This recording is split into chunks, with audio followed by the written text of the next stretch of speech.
Hi, I'm John Swansiger, CEO of Manta. Thank you for joining our Small Business Expert Series. These events are designed to engage, educate, and inspire small business owners. We recently asked you to tell us about the ways you market specifically to millennial customers. We learned that many of you aren't sure how to reach this $200 billion market, and we want to help. Today's event takes a look at why millennials require a different marketing approach than any other generation and how you can connect with and convert them. I know you'll walk away from today's program with a better understanding of the millennial market and will be excited about your opportunities now and in the future. You may also have more questions. Let us know. We appreciate your insight in guiding us to create the content you need to be successful. During the webinar, please be sure to click on the Resources tab at the bottom of the page to register for upcoming events. You will also find links to our small business community and our new content pages filled with tips and advice. See you next month.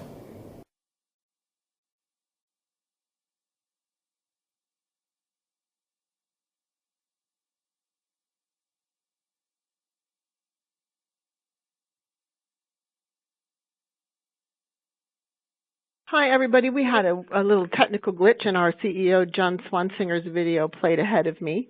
But I'm Karen Austin. I'm your host today for Manta's Small Business Expert Series about marketing and the Millennial Mindset.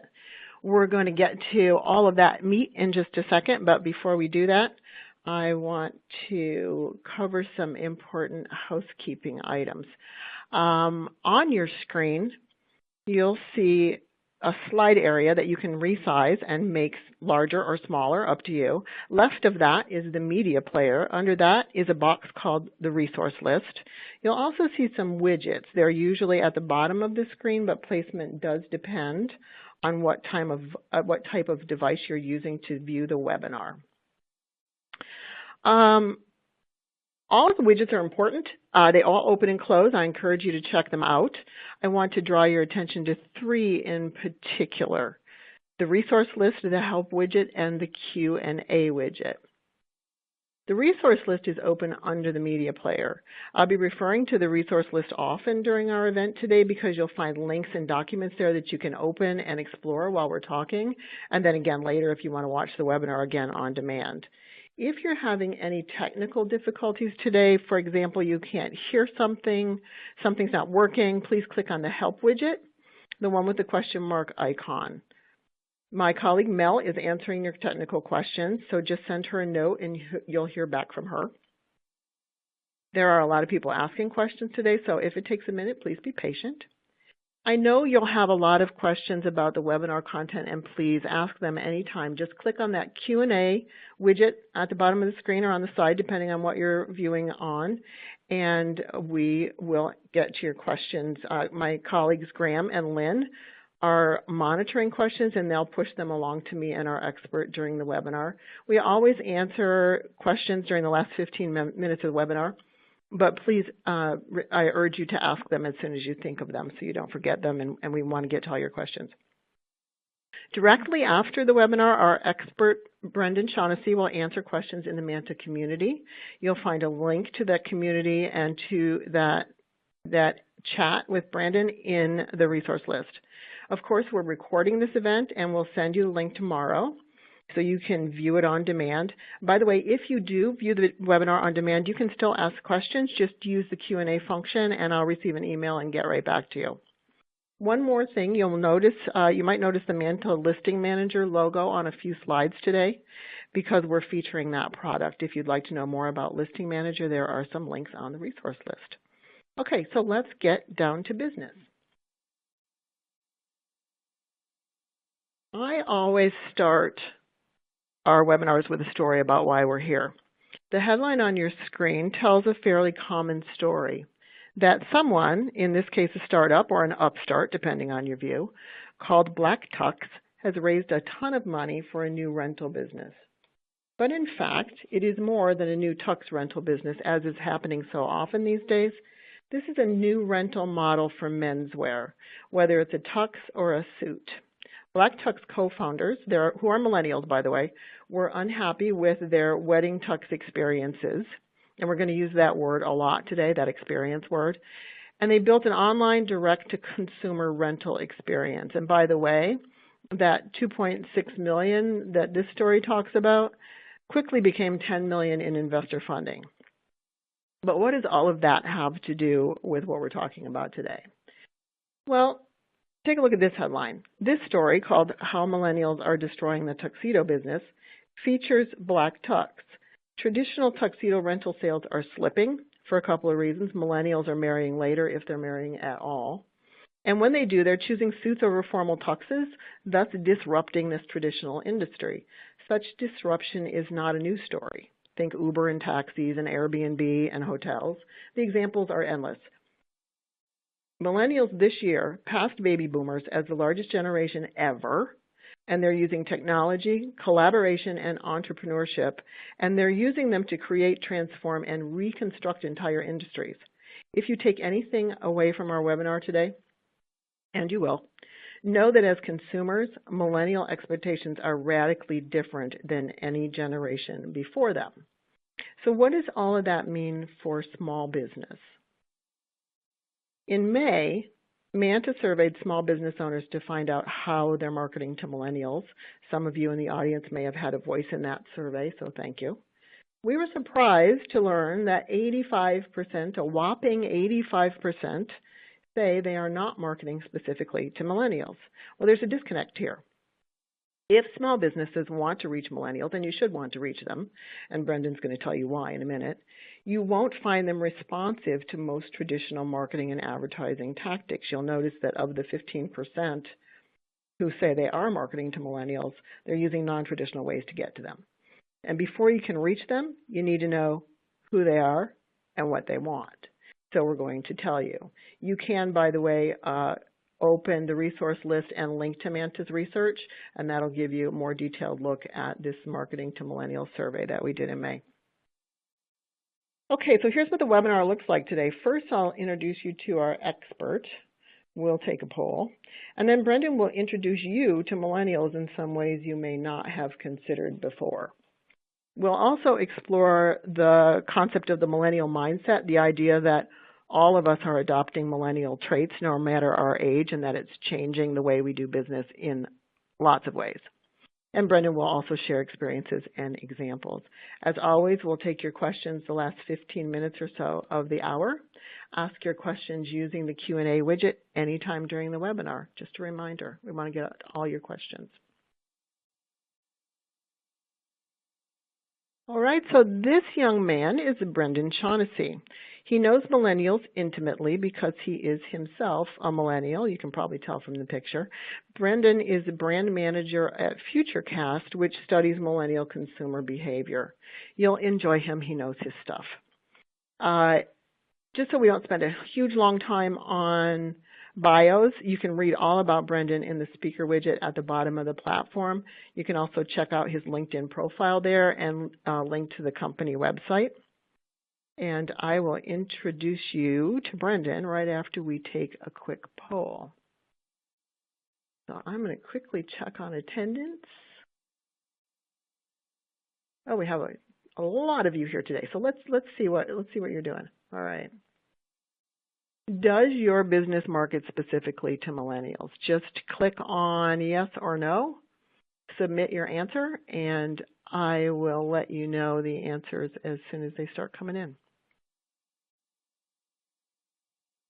Okay, so we have lots of people answering. Wow, okay. I'm not going to tell you what's happening yet. I want a few more of you to answer the question, please. Okay. All right, well, that's interesting. All right, so here's the answer. This is with 61% of you answering the question. If a few more of you want to chime in, I'll just give you a couple more seconds. Okay, we're a few more. Let's get to 75%. Come on, guys. Almost there. Okay, so of 74% of you have answered, here's what you're telling me. So the numbers are pretty much in line with what we learned from our survey. So we're going to talk about that. Brendan, welcome. Thank you for being here. Thank Tell you, me Karen, what you for think the introduction. tell me what you think about those numbers. Yeah, I can't say I'm terribly surprised. I was one of the few, I feel like, that voted or that checked yes on that answer. We do indeed market to millennials here, but am not surprised, and that's the reason that those numbers let me go out and talk to people about why I feel and we at FutureCast feel like reaching out to millennials is not only important, but it's a great business opportunity as well. So I'll go ahead. Great. And well, we can't wait to hear what you're going to tell us. Great. Well, thanks, Karen, and thanks again to the whole Manta team for having me. I appreciate it. And I'll go ahead and start off by just giving you a little bit of a backstory about myself and about FutureCast. About 4 years ago now, I work at Barkley, which is an independent ad agency in Kansas City, and we really saw a white space in this area of trying to predict what's next around this buzzword of millennials. And so we've really started trying to dedicate resources to trying to learn more about millennials, who they are, and why they are important. We did a research study in 2011 about millennials as consumers and the implications for future purchase habits for them, and how that would affect our business as marketers and as advertisers. And what that led to was a lot of people being interested.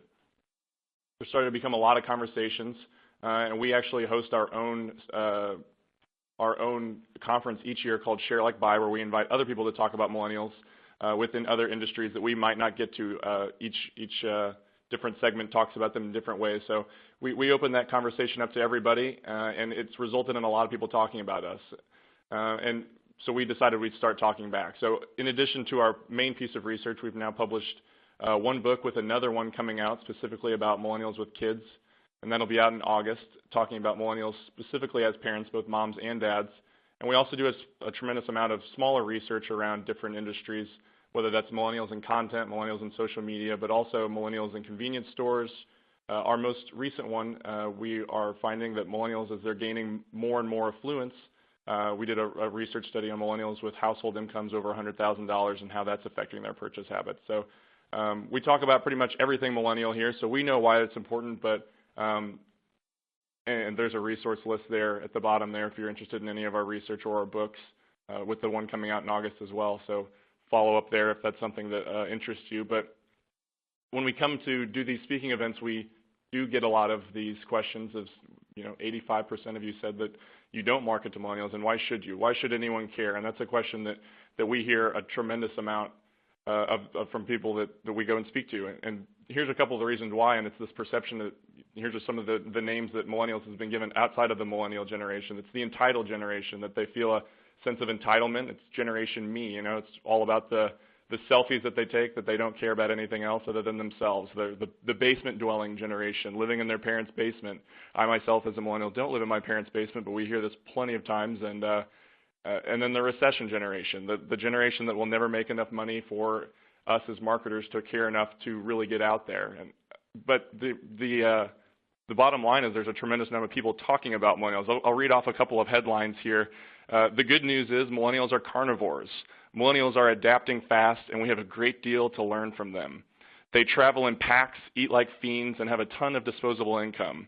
The net migration of millennials is going to impact our marketing habits for the future. And last but not least, my favorite is how potatoes fit into millennial lives.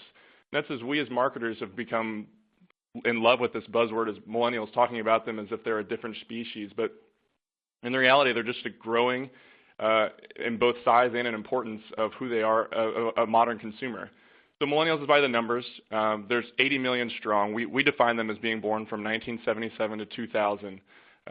But there's other research, depending on who you talk to. Another specific demographic or age group is 1980 to 1996. But we'll talk today specifically about 77 to 2000. They represent approximately 25% of the U.S. population. But why they're important is they account for $1.3 trillion in direct spending power and over 21% of consumer discretionary purchases. But they're not just people. They're also becoming parents. 25% of millennials are parents now. There's over 11.6 million households of millennials with children. And in the next 10 to 15 years, millennial women will give birth at a rate of 10,000 children per day.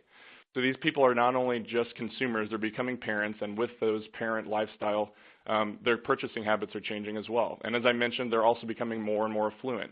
As more get jobs, get into the workforce, making more money, there's 6 million millennial households with a household income above 100,000. So that's combined income.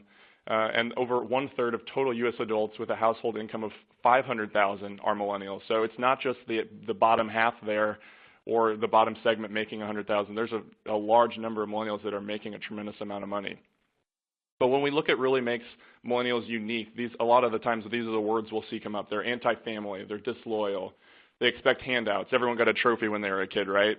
Extending adolescence, they're lazy and they're socially dependent. But when we really look at what makes them special and why they're portrayed this way, the true intentions of these millennial consumers come out. They're very future focused. After all, they grew up in one of the largest recessions in U.S. history. So they're not skipping growing into a family household. They're just being smart about how they do it.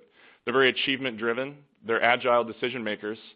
They're native digital aficionados, and they're just rejecting traditional life stages. What this looks like is the top there is the traditional milestone. You go to school, you get a job, you get married, you buy a house, and you start a family. We like to say that millennials are very certainly uncertain and predictably unpredictable. Not that they're going to be skipping any of these life stages. Some of them will, certainly, but it's not like the previous generations. We're not skipping some of them as well, but they're just treating these in a different way, in a non-linear path. And so what does this mean? Well, talking about this in a segment perspective, we did a study, our initial study on millennials, we looked at 6 separate millennials segments. And so there is no one-size-fits-all. We can't group all of them into one specific category. In fact, you'll see that 16% of millennials are categorized as anti-millennials, so that they behave more like Generation X or boomers would.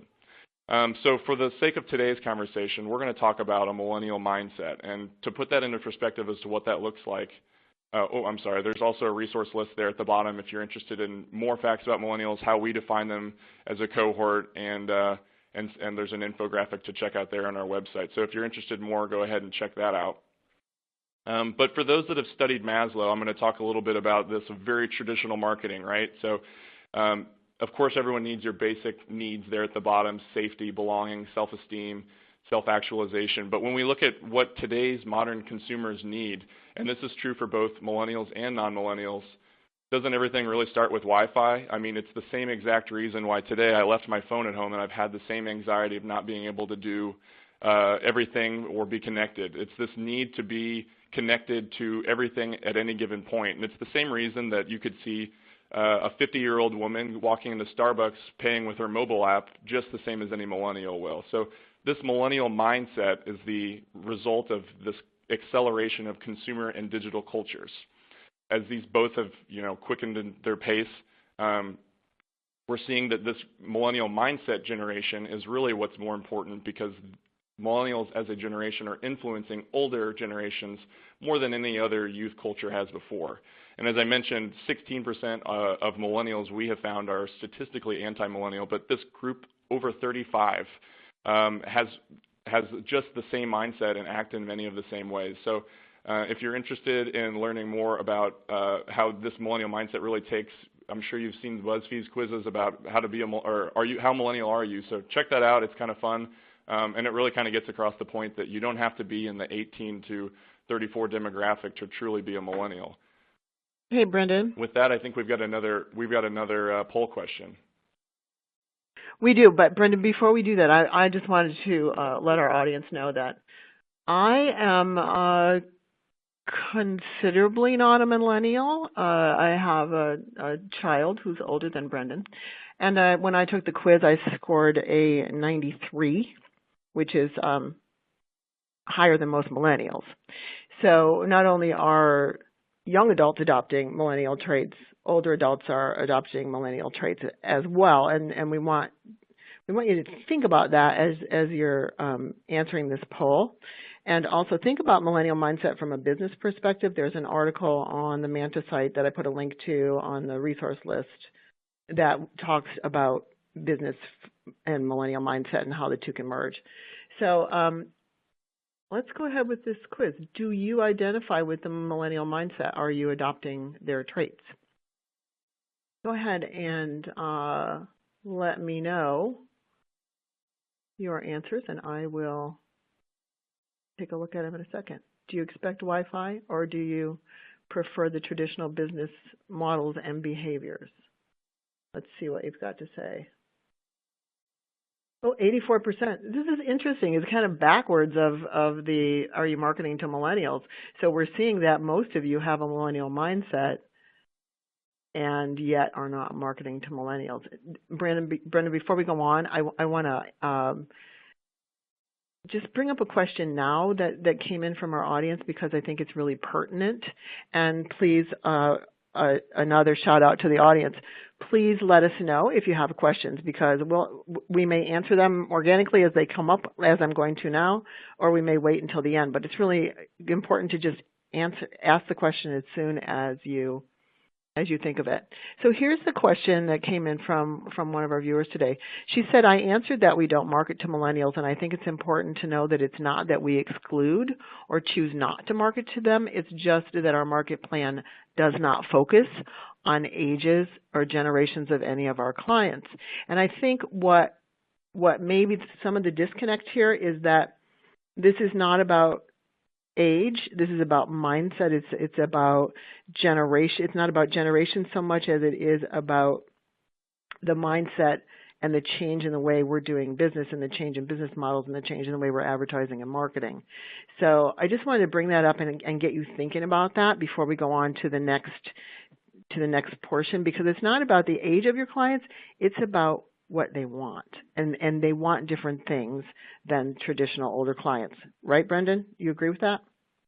Yeah, I think that's a great point, and that, hopefully that no one's thinking that, well, we only need to target, 18 to 34 or 34 and up, but that we're making sure that we're recognizing that these incoming consumers are influencing so much of what we do, not only just as marketers, but as, culturally how we react to different things. So I think that's a great point, and that we're going to try to not just focus on one specific cohort, but by focusing on some of these emerging trends and how millennials think, they're definitely influencing older generations too. So a great point. And with that, I'll kind of move into the next section of the presentation, talking about millennial mindset, myths versus truths, and how do you really build millennial love. And if you think about love, I myself, quite young, but still like to think I have a decent grasp of what the concept of love is. You start dating, just like you do with brands or companies. You try different things. Maybe you adopt it or fall in love. But unlike love, it's very easy for millennials to move on to something new, and they don't have to file divorce papers to switch companies, to switch brands. And so I'm going to talk about how we really want to develop this millennial mindset love. And I'm going to kind of address that by talking about a lot of the myths that we talk about or we hear here at FutureCast, and what that means and the implications of the truths that we're going to counter with. So the first one, jumping in here right ahead, is millennials are impulsive and brash. And that often we see talked about with moving on and not having children and bouncing around. But the reality is, and the truth here is that as millennials, we're very savvy, intentional, and purposeful consumers. And as millennials, we've always grown up in sort of this paradox of choice, where we've always had the perception that we've had a choice in what we choose to, whether that's a friend or a company, a brand, or whatever. We always have choices, and with today's marketplace, there's so many choices, it's often overwhelming. But millennials are really marking the end of passive consumerism. They're really not consumers, they're also prosumers. They're not a target audience because they're essentially the moving target, right? So they're a generation that's completely comfortable trading up or trading down to other choices, whether that's inside the category or out. And so the implication here is that because this has started because they've started doing something like this at a young age, especially now for even more younger consumers, what we're calling Gen Z or the iGen. Millennials also have been, ingrained with this digital tech that has allowed them to be more knowledgeable than any other consumer group and make the purchase that's not only right for them at that moment, but right for them in the future as well. And this has really led up to this trade up, trade down mentality. And this is something that we kind of discovered once we started looking at millennial parents, and that they're trading up and trading down not only for themselves, but as they're having families. These choices really matter to them. And so whether that is a private label brand or a local store, that's really important to them to trade up and trade down based on their need states. This is a great news if you ask me, it's for local businesses because it really gives you a point of differentiation to show why you should be trade up or trade down to. Being a local business has a great way to reach your local consumers and actively engage them to be co-creators in everything that you do. The next myth that we're going to talk about is that millennials are not brand loyal, and this is one that we hear a lot of. But I'm going to make you try to think about this in a bit of a different way, and that millennials aren't brand loyal. It doesn't have anything to do with loyalty at all. It's that they instead they don't believe in brands, but they do believe in ideas. And this is also has to do, I'm not sure if anyone has seen Simon Sinek, does a great TED Talk, but he talks about the idea of why and why you exist. The goal is not to do business with everybody who needs what you have. The goal is to do business with people who believe what you believe. And so if you think about this from a business perspective, what you do is something that most people can answer. How you do it is also pretty easy, but why you do it is really what rings home for millennials, because they are able to understand where you're at and believe in your higher message. We know that 55% of millennials have a better impression of any company or brand that engages in programs that support a higher cause. That doesn't necessarily mean they have a cause marketing initiative, but really believes in what they do is going to make a difference. And if you're interested in watching Simon Sinek Start With Why, it's a great TED Talk, and I would certainly recommend it, not just for a business perspective, but just it's very inspirational. So check that out if you're interested. And this kind of brings us to this idea of millennials having this mentality that they're going to change the world. And this doesn't mean as a company or as a brand that you have to change the world, but how in your everyday business can you look to millennials to help them change the world? And this kind of idea of a collaborative environment is one that millennials really embrace, not only with each other, but also with other companies that they work with. So an example, one that we like to talk about a lot is Small Business Saturday of a company or brand really reaching out, and also is great to talk about from a small business perspective, is not just putting your dollars towards what's going to get American Express the most money, but also thinking in terms of what's going to support your local community as well. So one great example there of them really talking about why they exist, and it's not just for the big corporations, but for the people, the local people as well. So that's a great example we like to talk about there. Brendan, also, if you're go ahead, Karen. I just wanted to point out that Small Business Saturday this year is November 28th, and I did put a link to the resource list there so you can learn more about it. And just by the way, Manta partners with American Express every year for Small Business Saturday, so it's a really great thing to be aware of. And if it's not happening in your community, you could start it. You could make it bigger. So back to Brendan. Oh, and by the way, keep asking questions. There are a lot of good questions coming in, but I'd like to see some more. Thanks. Great. Thanks, Karen. Moving on here to the next myth is that millennials love brands that are on social media. This is one that we talk about a lot, and that, well, if I'm going to get with millennials, then I have to have a Facebook page. And that's really just a small, very portion of the answer to a much bigger question, and that is millennials, we want you to embrace participation and partnerships. When you look at the traditional brand value equation and what you see brand value, not just in the brand, but the company, we talk about it as the sum of your functional and emotional benefits.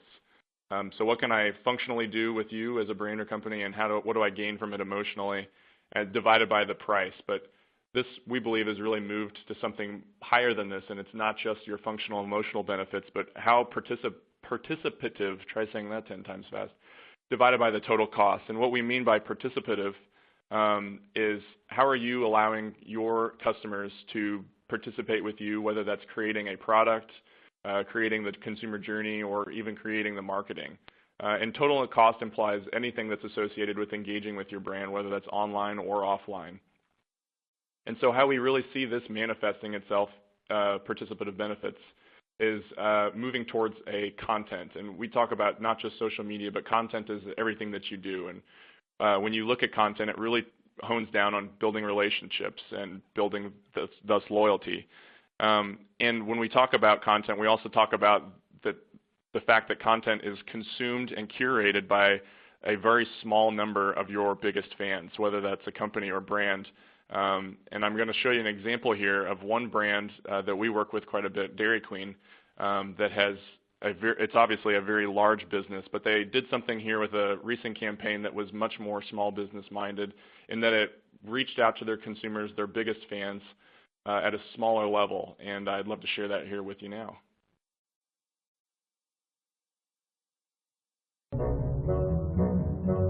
My name's Frank Kuntz, and I'm the mayor of Wenatchee, Washington, the apple capital of the world. Wenatchee is known for its apples. And the Guinness World Record for the largest apple pie ever made.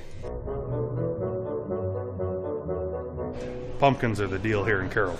When it comes to making a good pumpkin pie, you certainly want to pick the proper pumpkin. I'm vice president of the Pumpkin Festival this year, and I'm in charge of fireworks and food court.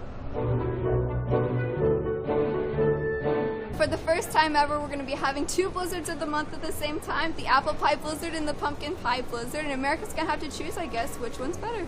I am confident that America will choose the apple pie blizzard, and if for some reason that America does not, I am willing to purchase everybody in Carroll, Michigan, a pumpkin pie blizzard. Yes, we'll accept the challenge. That sounds interesting. The gambling's illegal, you know, in Michigan. Who wouldn't choose apple? It's a no-brainer. Pumpkins will win. You can't get enough apples, especially in a blizzard. I think Wenatchee is wrong. Baseball, hot dogs, apple pie. Come on now, there's nothing more American than pumpkin pie and Thanksgiving. Hello. Around here, apples are normally fed to the horses. I don't even like apple pie. Down with pumpkins. Vote pumpkin pie blizzard, America. Vote for apple pie. I don't like pumpkins. Apples. Wenatchee! Pumpkins! Apples! Bring it on.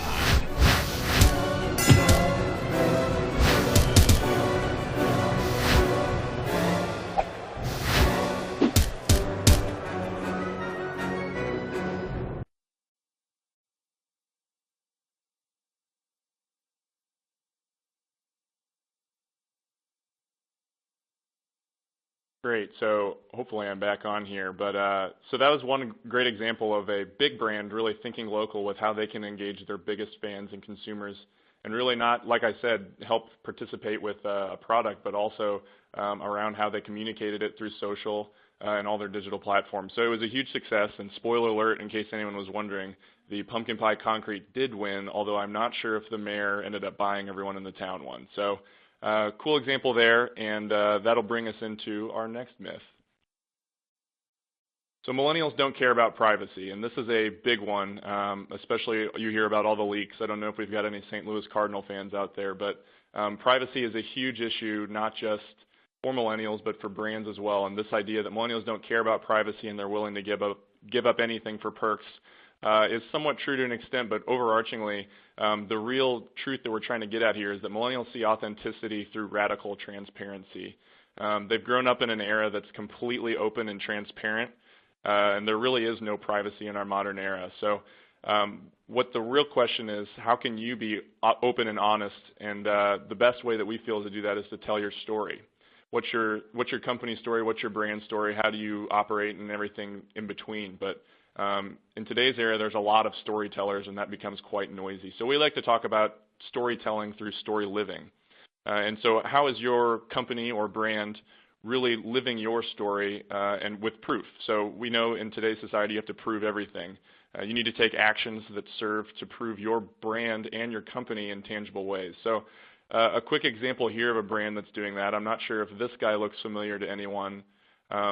He's a CEO of a pretty major company, and you probably don't recognize him at all, but you probably recognize these people and the way that they try to live their story, the company's story every day, and that's the Chipotle. That's Steve Ells, the CEO of Chipotle, and their story is food with integrity. And this means that they're committed to trying to find the best ingredients, raised with respect for animals and the environment of their farmers. And so I'm sure you guys have seen a lot pop up with them in the news, especially around GMOs, but they also had a pretty major supply chain issue around pork. But they stuck with their food with integrity here and really showed with proof by shutting down pork in almost all of their markets that had this issue. So they're going about in the right way, and whether or not you agree with the GMO controversy, Chipotle is a brand that's really gone out of their way to prove what they stand for, and that starts with the CEO and ends with, you know, the people that get you your burrito every day. Moving on to our next myth, millennials are selfish and only care about themselves. In reality, we like to talk about this is your story as a brand may be interesting, but if it doesn't add to mine, it'll never be ours. And this, we're going to talk about the digital and physical worlds here. And the digital world has gotten incredibly huge. I mean, it's almost exhausting trying to get caught up on the digital world, that the physical world almost becomes less extraordinary and significant. But for millennials, every day is picture day, right? Constantly taking selfies. But they're trying to not just ignore one world, they're trying to live in both at the same time. So how can millennials and non-millennials both blend these two? Well, the world today, we like to talk about it as being seamless and integrated, and the brands and companies that are succeeding are the ones that are able to sort of combine those two and let that seamlessness really live to its full potential. So one brand I'm going to talk about here is in a dying industry right now, but it's seen some revivals. It's the golf industry, and golf has really, for the past 10 years or so, been on a decline up until recently.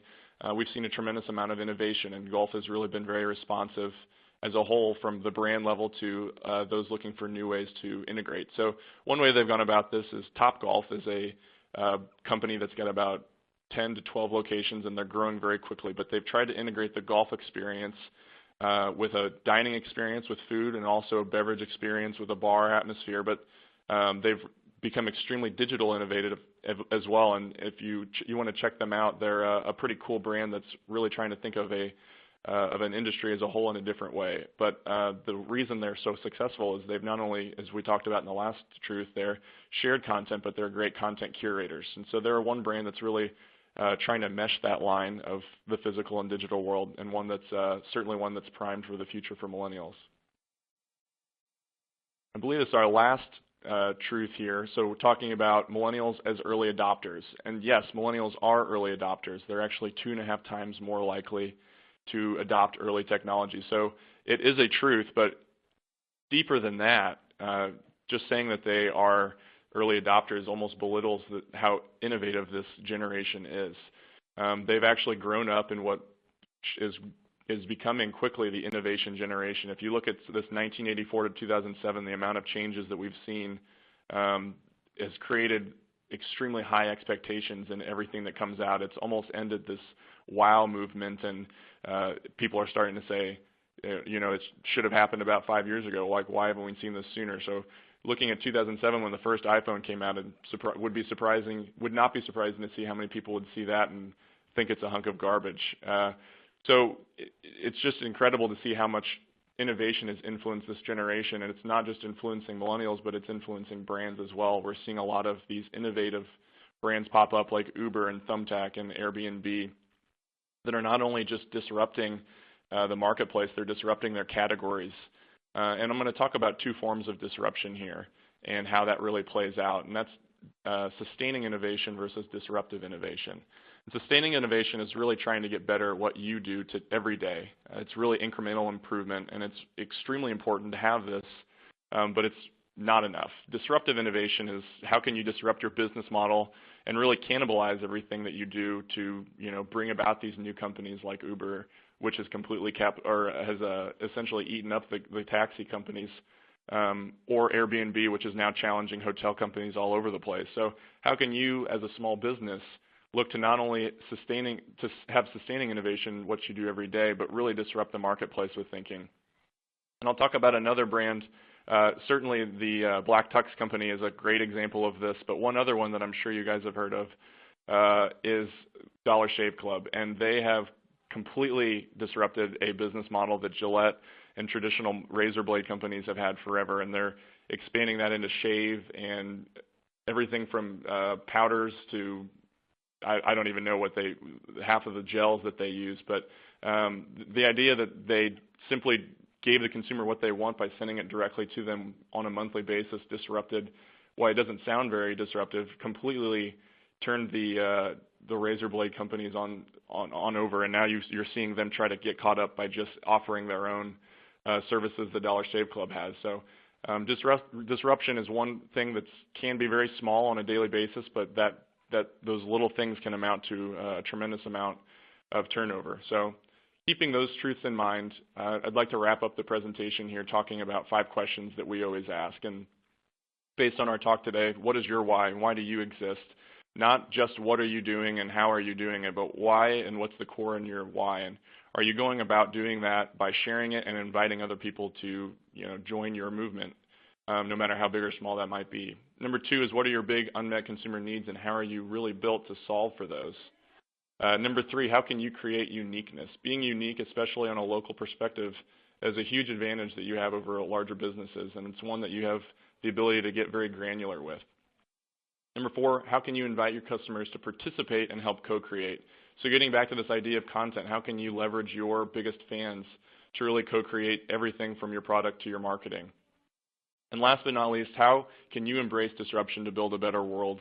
And like I said, that could be how can you disrupt your everyday, and then how can you disrupt your entire business model? There's companies that are doing both very well, and that our world, driven by Millennial Mindset consumers, is fueling that more and more each day.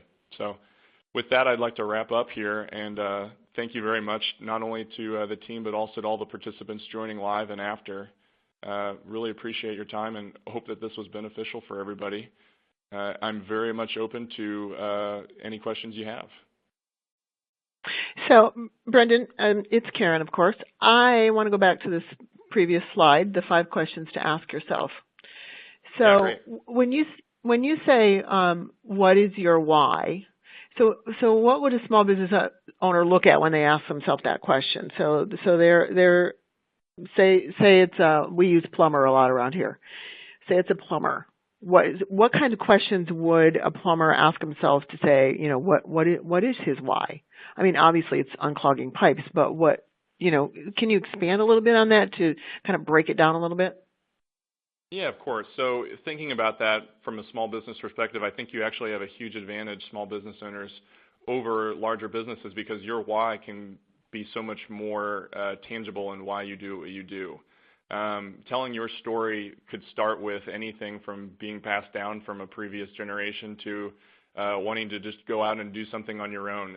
I think that small businesses can really leverage your why by going about and trying to tell your story in a really unique way. Why you get up each day can be dependent on a lot of things, and that's not something that I can answer. I can only answer that for myself. But why truly getting it past just the what and how, and what motivates you to fuel your business to be better each day. And I think that's, like I said, a huge advantage that local businesses have. So it's really about stepping back and taking a look at what you're doing, why you're doing it, and then try to see it maybe from a different perspective, and a perspective that you can tell a different story about what you're doing. Yeah, and like I said, when we're talking about storytelling and story living, storytelling is extremely important for any brand. You have to be able to know your story because ultimately it's yours. But how can you elevate that story to something bigger, by going the next extra yard to really live whatever your why is each and every day? And certainly that can be more difficult for plumbers, but I would think that the best plumbers are the ones that are doing that. And going the extra mile and finding out what their consumer really wants besides clean pipes. Okay, great. So something that occurred to me, and I know a lot of our small business owners don't think of themselves as brands; they think of themselves as companies, and so they sometimes have the notion that when you say brand or refer to brand, they're talking about something bigger than themselves, but they're really. Your brand is you. Your brand is your company. Your whatever it is that we've put out there. So when you hear brand, think of yourself and your company, right? It's not just the big guys. It's not just the Dairy Queens and the Ubers. And Uber wasn't a very big brand when it started either, but now it's enormous. Well, I mean, when you think about the word brand, you're not only talking about for the larger picture, of course, talking about large companies being those that are brands, the P&Gs, the Doves of the world that, brand love is really associated with. But as a company owner, you yourself are representing a brand, and finding out how you can elevate your brand, not only a personal brand, but what your company represents, I think that's a very tangible thing to come away with, and to think of yourself as a brand is the way that a lot of these companies accelerate and really gain traction, I think, with millennials. So. Excellent. I think, too, I have a question that came in. Let me just go to the next slide. If anybody has any questions about these 5 questions and how you can kind of sort of translate that to your own business, let us know. I'm going to go ahead and to our Q&A slide. As I mentioned earlier, you can open the speaker widget to connect with Brendan via email, social media, or the FutureCast website, and he'll be happy to get in touch with you.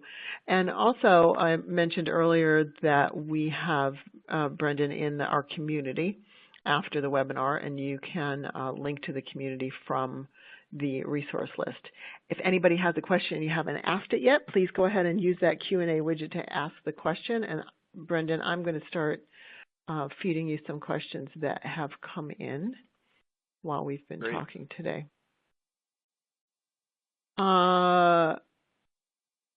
Okay, so this is probably a pretty common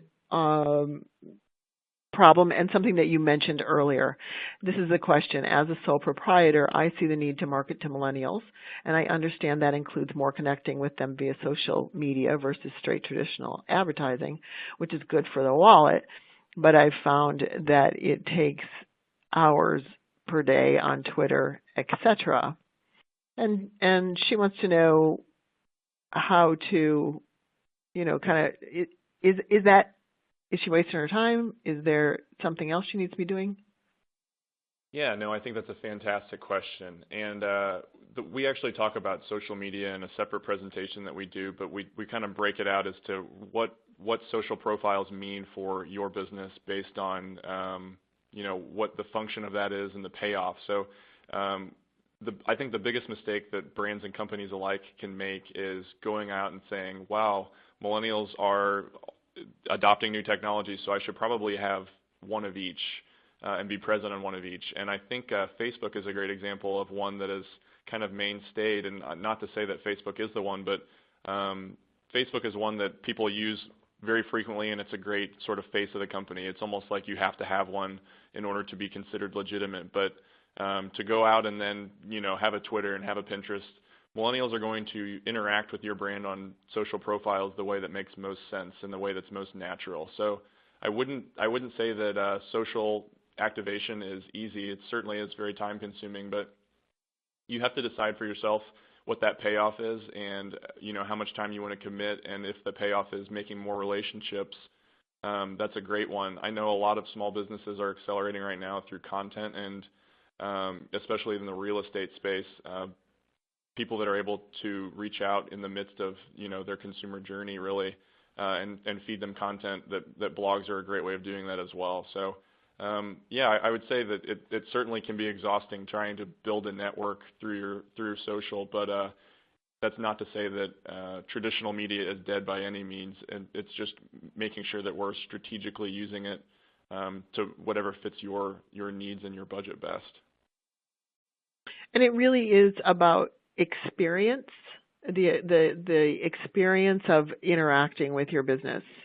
When I mentioned the story earlier about the tux, the black tux, there was a quote in one of the stories about black tux from a millennial who was using black tux, and his quote was something along the lines of, I wasn't getting the experience that I wanted from the traditional tux shop. I wanted something that was more tailored to me.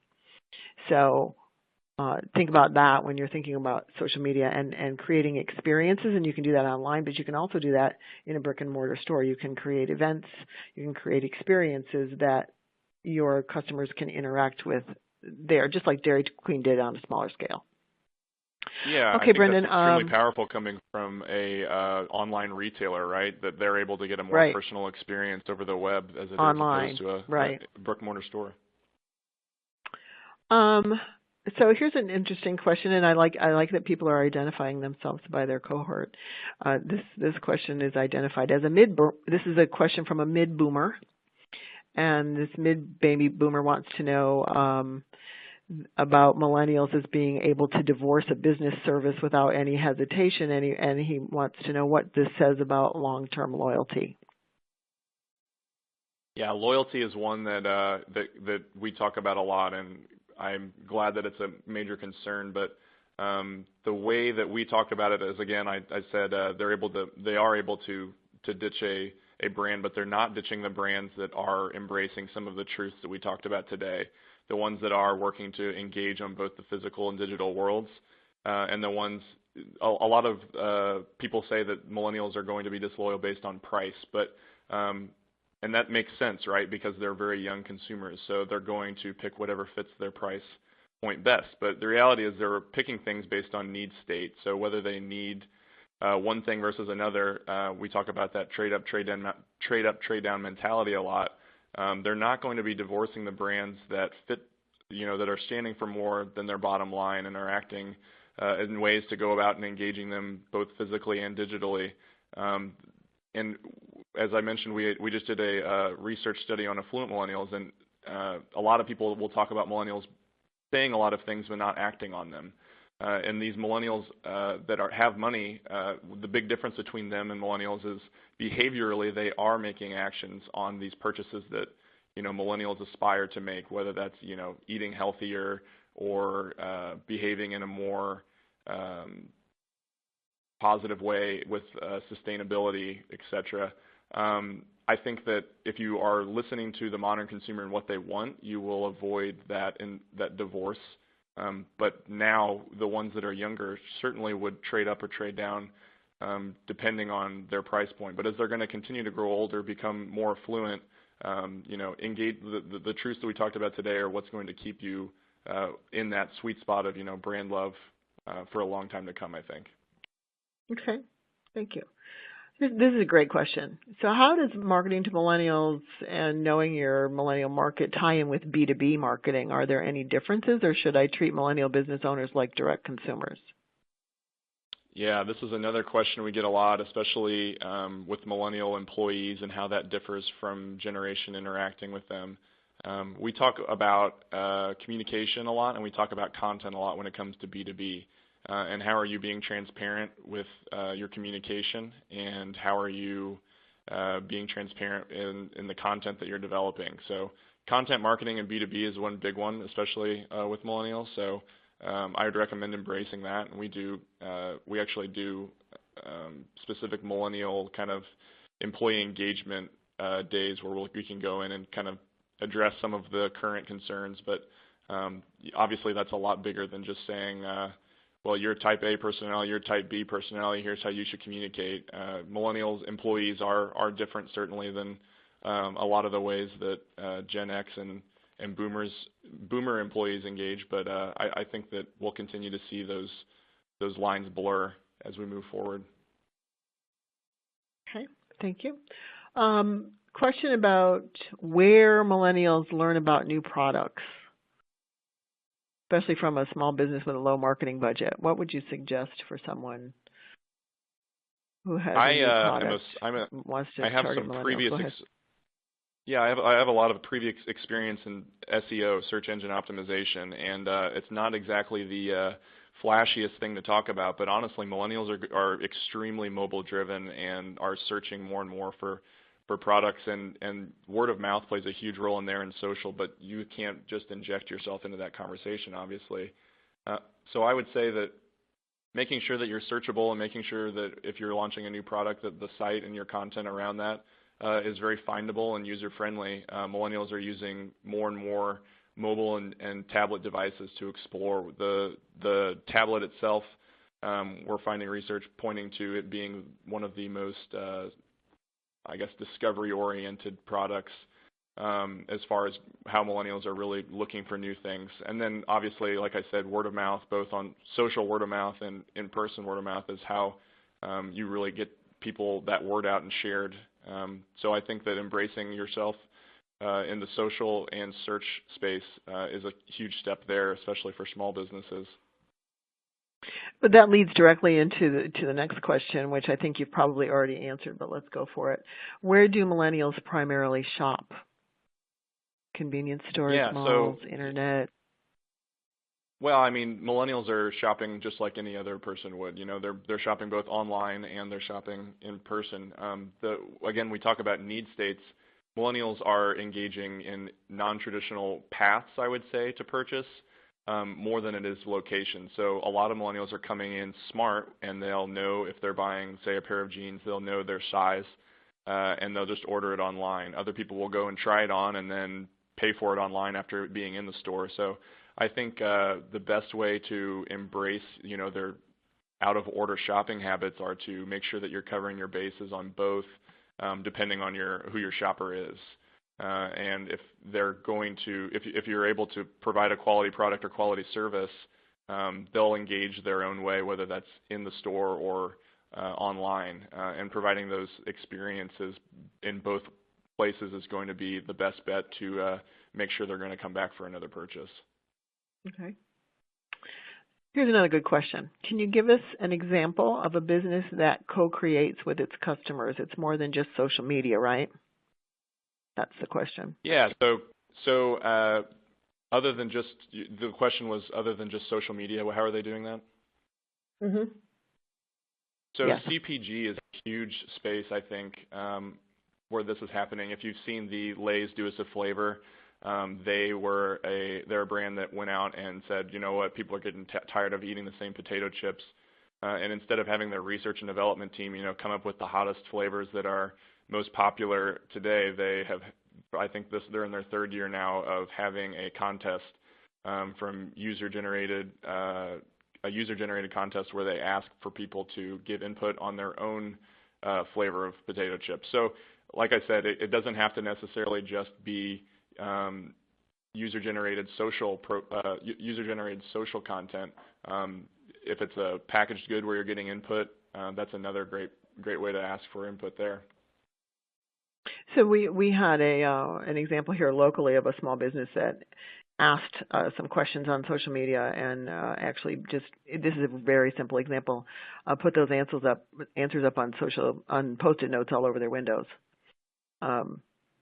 And people walking down High Street could see the answers to the questions just on the windows. It's all about creating a new experience that your customers are engaged with. Yeah, it's a new experience. You mentioned and it's CPG. Also a shareable experience. Exactly. Can you explain CPG? You mentioned that at the beginning of that last answer, and I'm not sure everybody understands what that means. Consumer packaged goods, so food, traditionally like food packaging, ice cream. Sorry there. All right. Another great question.